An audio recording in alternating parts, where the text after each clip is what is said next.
Hey YouTube, what's going on? This is Cheeseboy628 here today giving you an RU tier Pokemon Showdown battle.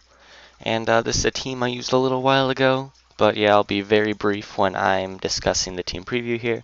Got my Scarfed Rotom cut, physically defensive Amoonguss, Trick Room, kind of sweeping Slowking, physically defensive Mandibuzz.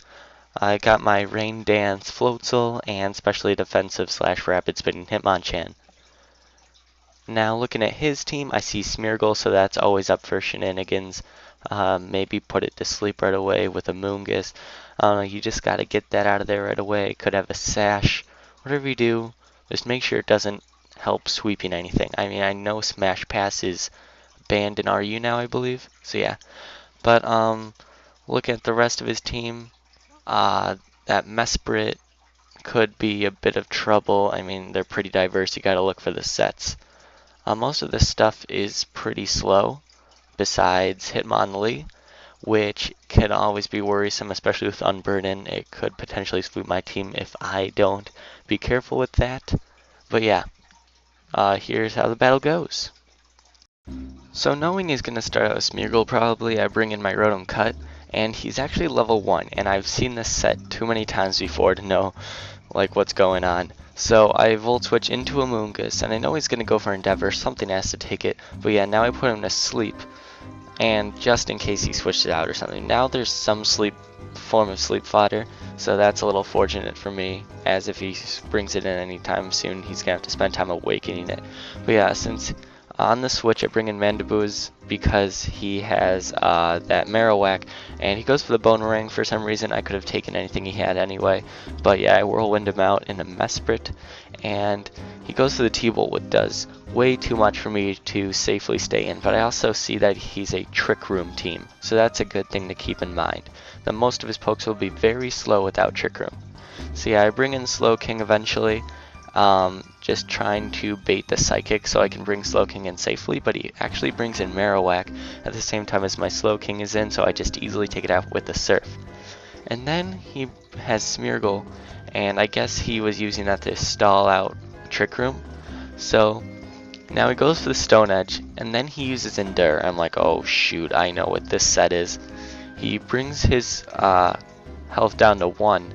And so now he's at full power for reversal, and he has Unburden now because he used his item. So my Amoonguss, even though completely physically defensive, can't take it. My Rotom is no longer faster, and now my Mandibuzz takes it with 3% left. That is max defense, max HP. That's insane power. Of course it is stab reversal, but still. So Mesprit comes in, and I don't really know what it's going to do. I just set up the rain in case he does something dumb, but yeah, that's a dead Floatzel way too easily. And so now I'm just going to roof stall him really, since Trick Room isn't up, and so because Life Orb is kind of draining him, I'm just going to try to get up to as full HP as possible.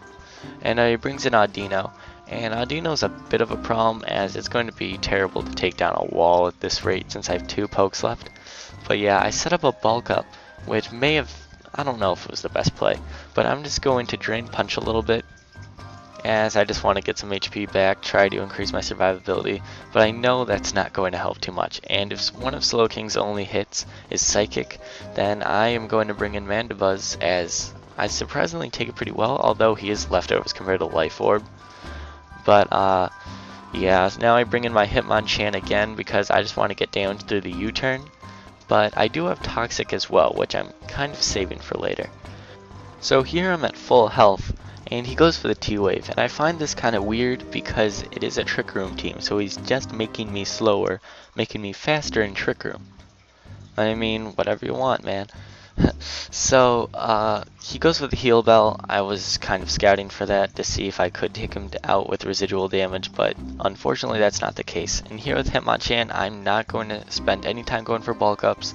I'm just going to go for the Drain Punch. And I go for the Drain Punch again here, and I'm actually faster paralyzed, which I find weird. And you'll see a lot of this weird shenanigans. Like, I am faster there, and then I'm faster here. So I'm kind of wondering if there's some kind of speed tie shenanigans. I have no idea. But yeah, he does some unfortunate switching that makes him bring down to just his slow king. And what I'm going to do is just use my Hitmonchan as fodder, do as much damage as possible, as now since slow king is his last poke, he's not going to get any regenerator. So I'm just going to keep going for the Drain Punch as long as I can, and bring it down to as low HP as possible for Mandibuzz to take over. So yeah, I have one hit left, gonna go for the Drain Punch, and he's about 1/3 HP. So he takes me out with the Surf. Crit, of course, didn't really matter. Even though I'm a special wall, I don't take too many special hits too well. Oh well. So Mandibuzz is taking these hits really well, even though I'm a physical wall, and it's gonna go for the U-turn here to do damage. But then I'm like, wait, I have Toxic. I can just stall this thing out. So first I'm gonna Roost so I don't get too low in HP. And then I'm going to go for the Toxic after I get paralyzed, of course. Like, the chance of him winning here is me getting paralyzed enough while he's able to take me out eventually. But as you can see here, I do land the Toxic, and all I have to do from here is get my Roost off, and I should be in the clear. So he does go for the Surf here. I mean, I have about 2/3 HP. I'm doing alright. I'm gonna keep roosting, and you'll see that he gets upset. He knows that this is going to go in my favor, and he decides to forfeit. So that was an awesome battle, PapaGanoosh. Alright guys, thanks for watching.